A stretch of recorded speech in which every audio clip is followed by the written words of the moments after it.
What's going on, everybody? This is Danny from Slow Restoration in the Finding Fast Motorsports garage, and we have the Camaro completely stripped down. As you can see, there's nothing left on the firewall.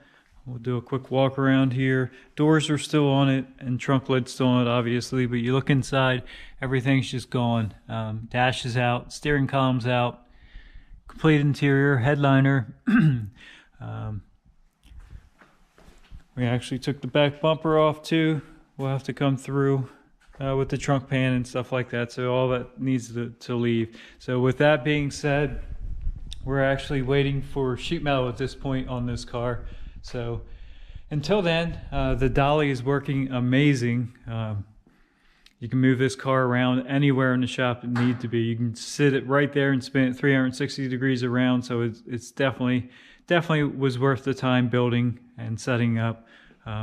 We'll be using it, I'm sure, on a lot more projects. But anyway, that car, like I said, we're waiting on the sheet metal, so we're going to take a little break on that, move it out of the way.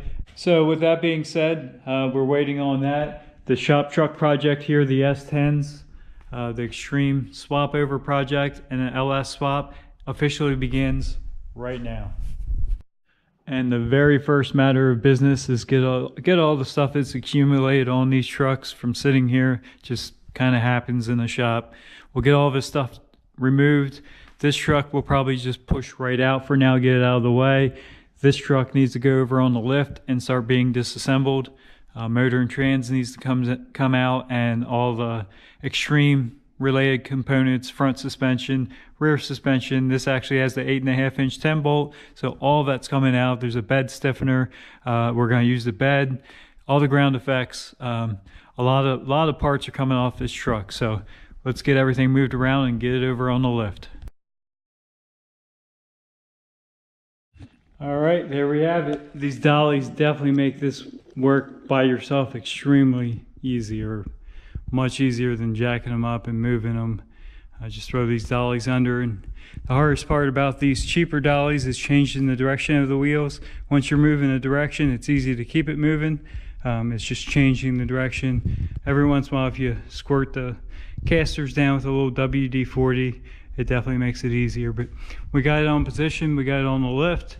We got the Camaro over here. We'll probably move it further over and bring the other truck back in. And let's get this up and see what we have. All right, also another quick tip is, like I said, with these cheaper dollies, they do work good. But you saw me sweep the floor. Just any little dirt particles, rust particles, stones, whatever, make that way harder than it needs to be. So if you sweep the floor, clear your path, definitely makes it easier to wheel around. So we got the truck up in the air.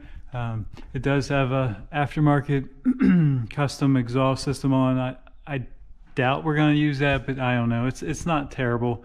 Definitely we'll lose the tips at the very least. But as you can see, the truck's been sitting. It's got a bunch of cobwebs and stuff. But it does have the 8.5-inch 10 bolt. It's got the rear sway bar. It's got newer shocks. We'll probably replace them anyway, but it does have the Extreme 3-leaf springs there.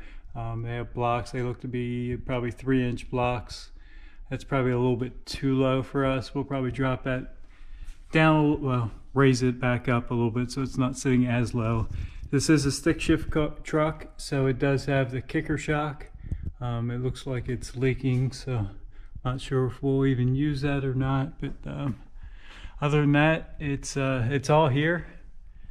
It's just the truck was wrecked, and it has a bent frame up front, transmission.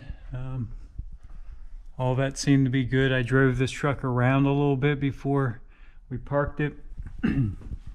I didn't wreck it. I did buy it wrecked, but you can really see those front frame rails and how twisted they are. Really bad. That's why we're rebodying this truck, and it actually comes back and it twists all the way behind the suspension. So to me, it's just not even worth trying to fix.